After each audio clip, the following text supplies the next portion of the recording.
Hello everyone, నేను Usha. Welcome back to my channel. ఏదైనా సరే ఒక మొక్క హెల్దీగా ఎదగాలి అంటే దానికి కింది వైపున కనీసం 1 అడుగు, వీలైతే 2 అడుగులు ఎత్తు వరకు కూడా ఇలా కొమ్మలు కానీ ఆకులు కానీ లేకుండా చేసుకుంటూ ఉంటే సాయిల్ ఎప్పుడూ హెల్దీగా ఉంటుందండి. సాయిల్ మీద సన్ రైస్ అనేవి పడి సాయిల్ ఎప్పుడూ రీఛార్జ్ అవుతూ ఉంటుంది. సన్ రైస్లో కూడా మొక్కలకి కావాల్సినటువంటి పోషకాలు చాలా ఉంటాయన్నమాట.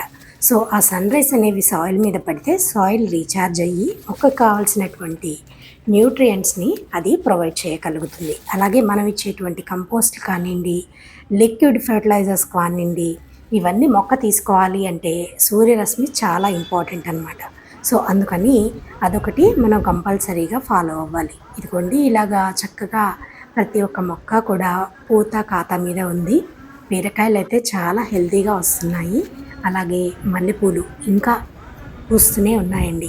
ఇది సీజన్ కాదు, అందరికీ తెలిసిందే. సీజన్ అయితే అయిపోయింది. కాకపోతే మనం ఇచ్చేటువంటి న్యూట్రియంట్స్ అలాగే మొక్క కొంచెం బలంగా ఉండడం వల్ల ఇలా దాదాపుగా నాకైతే సెప్టెంబర్ ఎండింగ్ వరకు కూడా కాసిని పూలైతే వస్తూ ఉంటాయండి. సీజన్లో బాగా ఎక్కువగా వస్తాయి. సీజన్ అయిపోయింది కాబట్టి కాసిని పూలు వస్తూ ఉంటాయి. అవి అప్పుడప్పుడు దేవుడికి కూడా పెడుతూ ఉంటాం. సో ఇదిగోండి, ఇది 365 డేస్ చిక్కుడు అంటారు కదా, అదనమాట. మొక్క మనకు ఉంటుంది 365 రోజులు. సీజన్లో ఎక్కువగా కాస్తూ ఉంటుందన్నమాట. మళ్ళీ మనం గింజలు అనేవి వేసుకోకుండా ఇలా మొక్క తీయకుండా మన తోటలోనే ఉంటుంది. చూడండి, ఇదిగోండి పూత వచ్చింది దీనికి. సో ఇప్పుడు పిందెలు అనేవి స్టార్ట్ అయిపోతాయి అన్నమాట. ఇక్కడి నుంచి మనకి దాదాపుగా ఒక 4-5 నెలల పాటు కాస్తూనే ఉంటుందండి. అలాగే గోరుచిక్కుడు మొక్కలు వేసుకున్నాను నేను. గోరుచిక్కుడు మొక్కలు అయితే దాదాపుగా ఒక్కొక్కటి 2 ఫీట్ల నుంచి 3 ఫీట్ల ఎత్తు ఎదిగిందండి. కానీ ఇదిగోండి, ఈ వర్షాలకి ఆకుల మీద తేమ ఎక్కువగా ఉండిపోయి ఇలా ఫంగస్ ప్రాబ్లం అనేది వస్తూ ఉంటుందండి. సో ఈ ఆకులు ఇలాంటివి తీసేసి, ఒకవేళ ఏమన్నా మీకు ఆకుల మీద పౌడర్ లాంటిది ఏమన్నా కనపడితే వైట్ది, సో అది అలాంటి ఆకులు కూడా తీసేయాలి. తీసేసి ఆవు పాలండి, ఒక 5 ml ఆవు పాలని 1 లీటర్ నీళ్ళలో కలిపి స్ప్రే చేసుకోవచ్చు. సివియర్గా ఉన్నవాళ్ళు అలా చేసుకోండి. లేదా మన బేకింగ్ సోడా స్ప్రే ఉంది కదా, సో ఆ మిక్స్చర్ అయినా సరే కలిపి స్ప్రే చేస్తే ఈ పౌడర్డ్ మిల్యూ నుంచి మనం బయటపడొచ్చండి. ఇక్కడ సమస్య కొద్దిగానే ఉంది కాబట్టి నేను జస్ట్ ఆకులు రిమూవ్ చేసేసి, చూడండి ఎప్పుడు కూడా నేను అలా సాయిల్ నాకు కనిపించేలాగా పెట్టుకుంటాను అనమాట. సో అలా పెట్టుకుంటే ఇలాంటి ఈ ప్రాబ్లమ్స్ అన్నీ కూడా మనం బయటపడొచ్చండి. ఎందుకంటే సాయిల్ ఎక్కువగా మాయిస్ట్గా ఉండి ఆ మాయిశ్చర్ అంతా ఈ ఆకుల మీద కూడా పడుతూ ఉంటుందన్నమాట, దాని ప్రభావం. సో కాబట్టి ఎప్పటికప్పుడు మనం తీసేసుకొని వీలైనంత దూరంగా ఉంచండి ఆకుల్ని, ఎప్పుడూ కూడా సాయిల్ నుంచి. సో ఇదొక థియరీ నేను ఫాలో అవుతూ ఉంటాను అనమాట. కొత్తగా ఎవరైనా మన ఛానల్ని చూస్తుంటే వాళ్ళకి హెల్ప్ అవుతుందని చిన్న టిప్స్ మళ్ళీ యాడ్ చేస్తున్నానండి. కొత్తగా చూసేవాళ్ళు తప్పకుండా ఛానల్ని సబ్స్క్రైబ్ చేసుకొని చూడండి. ఈ వీడియోస్ మీకు అందరికీ నచ్చుతాయి. ఒక చిన్న లైక్ ఇవ్వండి, మీ ఫ్రెండ్స్తో షేర్ చేయండి. మీ తోటి గార్డెనర్స్కి కూడా తప్పకుండా పంపించడం వీడియోని మర్చిపోకండి, ఓకేనా? అలాగే సబ్స్క్రైబ్ చేయడం అస్సలు మర్చిపోవద్దండి. ఎర్రగోంగూర విత్తనాలు అడుగుతున్నారు. సో నేను ఎర్రగోంగూర విత్తనాలు ఈసారి సేవ్ చేసి మీ అందరికీ పంపిస్తానండి. సో ప్రస్తుతానికైతే నేను హార్వెస్ట్ చేసుకుంటున్నాను కదా, సో ఇప్పుడిప్పుడే సీడ్స్ రావన్నమాట. ఇంకా మనం ఇలా రిపీటెడ్గా హార్వెస్ట్ చేసుకున్నాక కొంచెం మొక్క ముదిరిపోయినాక అప్పుడు సీడ్స్ అనేవి ఫామ్ అవుతూ ఉంటాయండి. సో అప్పుడు నేను తప్పకుండా షేర్ చేస్తాను. ఇది ధనాస గోంగూర అండి. 6 ఇంచెస్ ఉన్నటువంటి కుండీలో ఉందండి. ఇది చాలా ఆశ్చర్యం అనిపించింది నాకు. దాదాపుగా 5 ఫీట్ ఎత్తు వరకు పెరిగిపోయిందండి. ఇంకా హైటే ఉంది చెప్పాలంటే. సో ఇది కట్ చేద్దాము, కింద నుంచి ఇంకా వేరే కొమ్మలు వస్తాయని చెప్పేసి నేను దీన్ని ఆల్మోస్ట్ 3/4కి కట్ చేస్తాను. కట్ చేసి చక్కగా పక్క నుంచి కొమ్మలు ఏమన్నా వస్తాయేమో అని చెప్పి ట్రై చేస్తున్నాను. సో ధనాస గోంగూర స్పెషాలిటీ మీ అందరికి కూడా తెలిసిందే కదా. సో ఇది పచ్చళ్ళ గోంగూర, చాలా టేస్టీగా ఉంటుంది. అలాగే అంత పులుపు ఉండదు, అలా అని చెప్పి అంత పులుపు లేకుండానూ ఉండదన్నమాట. మనం రెగ్యులర్గా పప్పులు కర్రీలు చేసుకోవడానికి ఇది బాగుంటుంది. మేమైతే రెగ్యులర్గా పప్పు చేస్తాము, పచ్చడి ఒకటి చేస్తాము, తర్వాత నూనె గోంగూర అని చేస్తామండి. చాలా రుచిగా ఉంటుంది. ఒకసారి మీరు కూడా ట్రై చేయండి.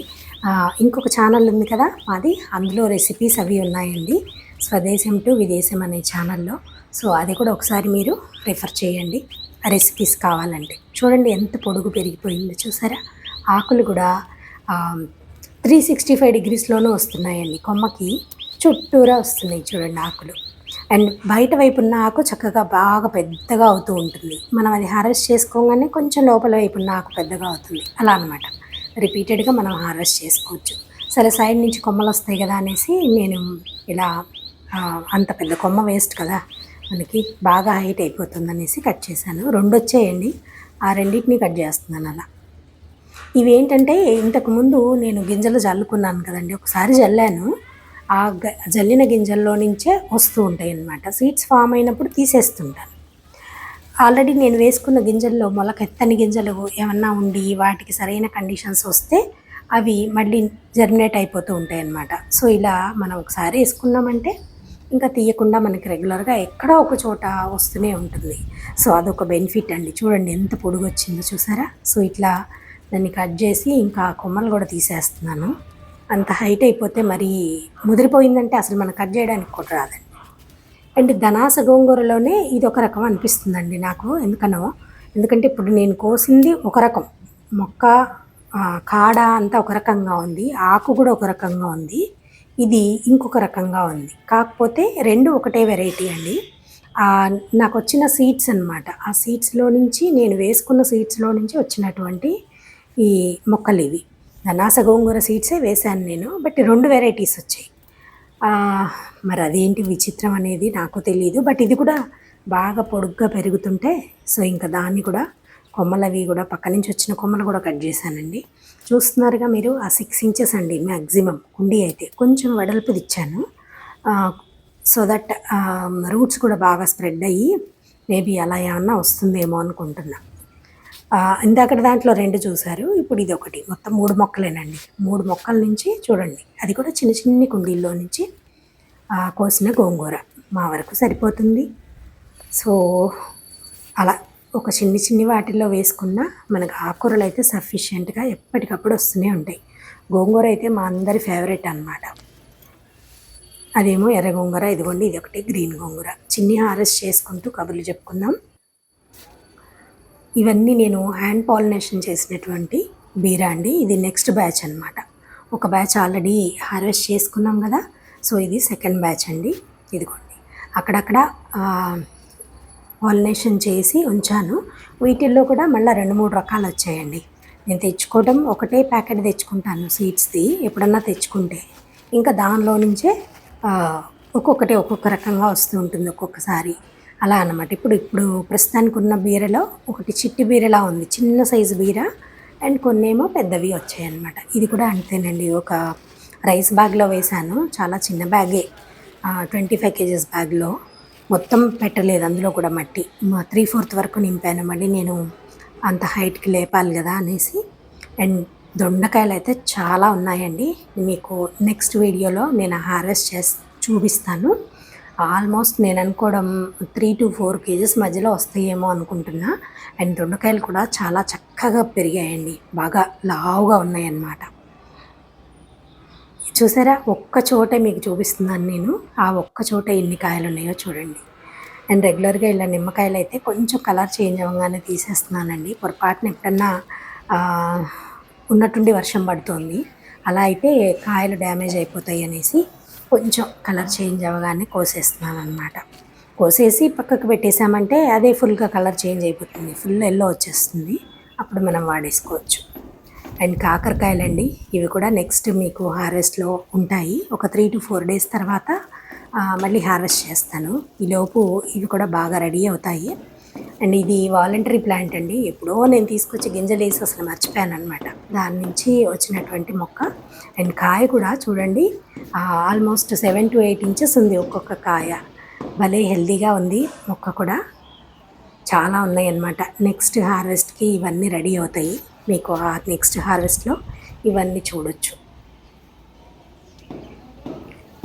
ఒక్క మొక్కకేనండి ఇప్పుడు మీరు చూసినవి పిందెలన్నీ కూడా. సో ఇట్లా నా దగ్గర 6 నుంచి 7 మొక్కలు ఉన్నాయి. సో వాటన్నిటి హార్వెస్ట్ కూడా మీకు కమింగ్ వీడియోస్లో ఉంటుంది. 3 to 4 daysలోనే హార్వెస్ట్ చేస్తాను. వీడియో వేయడానికి ఇంకొక 2 days పడుతుంది. సో ఇది కాకర మొక్క, కాకర పాదు అనాలేమో కదా, కాకర పాదు. బెండ మొక్కలకి ఇట్లా వైట్గా వస్తుందండి. పౌడర్డ్ మిల్యూ స్టార్టింగ్ స్టేజ్ ఏమో అని నా డౌట్. సో ఇంకా నేనేం చేశానంటే లేట్ చేయకుండా ఆకులన్నీ కూడా తీసేస్తూ వచ్చాను. రెగ్యులర్గా కూడా నేను ఆకులు ఎక్కువ ఉంచను అనమాట. మొత్తం మీద మొక్కకి ఒక 4-5 ఆకులు ఉంచుతాను, అవి కూడా లేత ఆకులు మాత్రమే ఉంచుతాను. సో ఎలాగూ నేను ఆకులు తీసేస్తాను కాబట్టి అది పౌడర్డ్ మిల్యూ అయినా ఇలా మనం ఆకులు తీసేసుకొని ఇందాక చెప్పాను కదా ఆవు పాలు 5 mlని ఒక 1 లీటర్ వాటర్లో మిక్స్ చేసి వెంటనే స్ప్రే చేయడం. దానిలో మీరు పసుపు కానీ ఇంగో కానీ ఇలా ఇవి కూడా వేసుకోవచ్చు, ఉత్త పాలైనా స్ప్రే చేయొచ్చండి. లేదంటే బేకింగ్ సోడా సొల్యూషన్ కూడా పనిచేస్తుంది.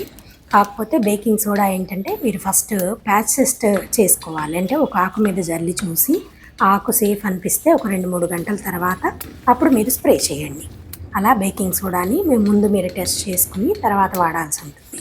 సో రెగ్యులర్గా నేను చేసుకునే యాక్టివిటీనే కాబట్టి ఆకుల మ్యాక్సిమం తీసేసాను. ముద్ర ఆకులు అలా ప్రాబ్లం ఉన్నవి అనిపించినవి స్టార్టింగ్ స్టేజ్లోనే చూసి తీసేసుకుంటే బెటర్ అండి. మనం స్టార్టింగ్ స్టేజ్లోనే తీయలేదనుకోండి అన్ని మొక్కలకి స్ప్రెడ్ అయిపోతుంది అనమాట. గాలితో స్ప్రెడ్ అవుతుందండి. వర్షం పడ్డప్పుడు వాన నీళ్ళు చుక్కలు చిందులు పడుతూ ఉంటాయి కదా, దానివల్ల కూడా స్ప్రెడ్ అవుతుంది. సో ఇట్లా మ్యాక్సిమం ఉన్న ఆకులన్నీ తీసేసి ఇదిగోండి హెల్దీగా ఉన్నాయి మటుకు ఉంచాను. సో ఇట్లా రెగ్యులర్గా అన్ని మొక్కలకి చేసుకుంటూ ఉంటానండి. దీనికి చేస్తాను, బెండకి చేస్తాను, తర్వాత వంగలో చేస్తాను. ఇట్లా అన్నమాట. మనం ఎప్పటికప్పుడు చూసుకుని చేసుకుంటూ ఉండాలండి. చిన్న హార్వెస్ట్ కూడా చేస్తున్నాను. కాసిన బెండకాయలు ఉన్నాయి.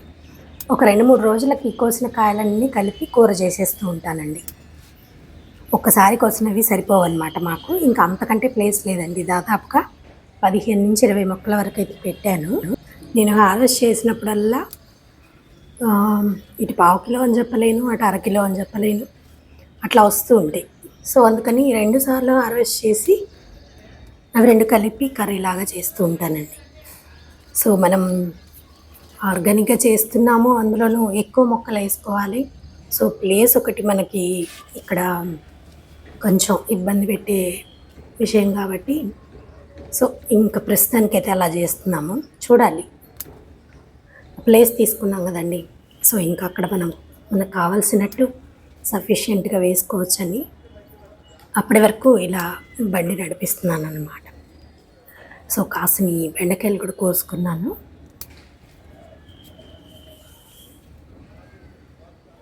ఇదిగోండి మొత్తం కలిపి ఇప్పుడు చూపిస్తాను మీకు. మొత్తం నేను చెప్పాను కదండి, ఒక 15-20 వరకు ఉంటాయి మా మొక్కలు. సో ఇంకా వాటికి వచ్చినటువంటి కాయలు అన్నమాట. అందుకే మనం ఎప్పుడూ కూడా కొంచెం ఎక్కువ పెట్టుకోవాలండి. మొక్కలు ఎక్కువ పెట్టుకుంటే మనకి ఇంట్లో వరకు సరిపోతుంది. సో తక్కువ లేకుండా వేసుకోండి.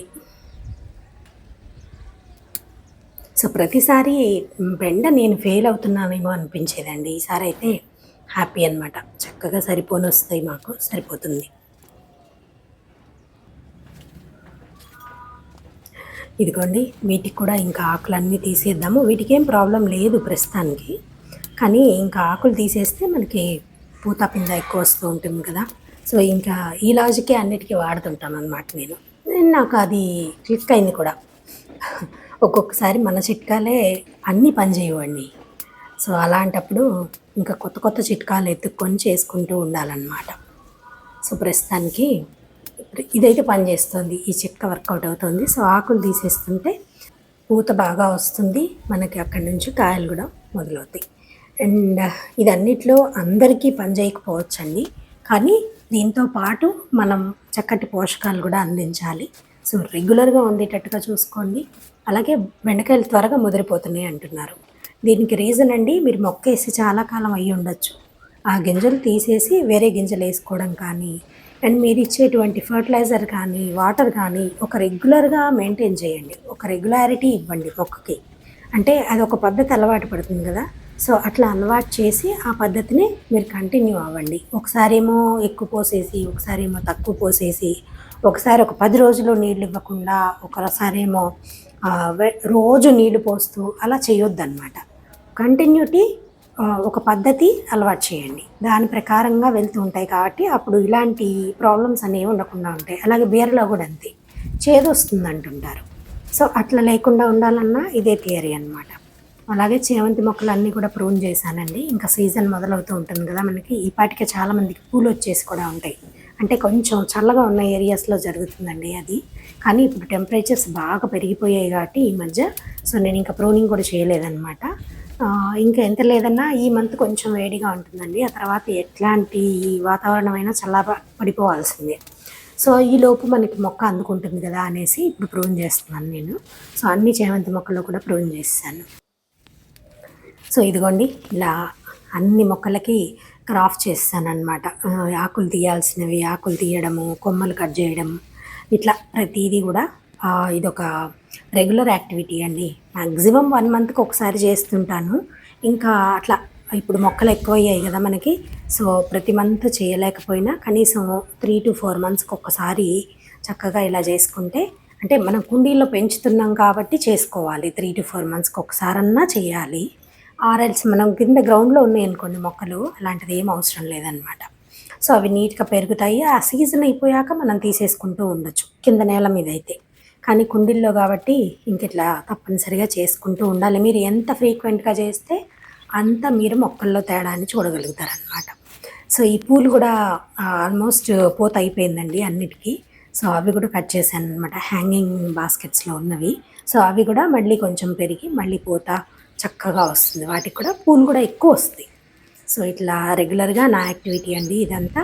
సో ఈ వీడియో మీ అందరికీ నచ్చింది అనుకుంటాను. తప్పకుండా ఒక చిన్న లైక్ ఇవ్వండి, మీ ఫ్రెండ్స్తో షేర్ చేయండి. ఇది చూడండి, నాతో పాటు ఇలాంటి బుజ్జి బుజ్జి పక్షులు కూడా తిరుగుతూ ఉంటాయండి. అప్పుడప్పుడు ఇలాంటివి చూసి హ్యాపీగా ఫీల్ అవుతుంటాను. ఇవాళ మీకోసం కూడా ఇది క్యాప్చర్ చేయగలిగాను. బాగుంది కదా.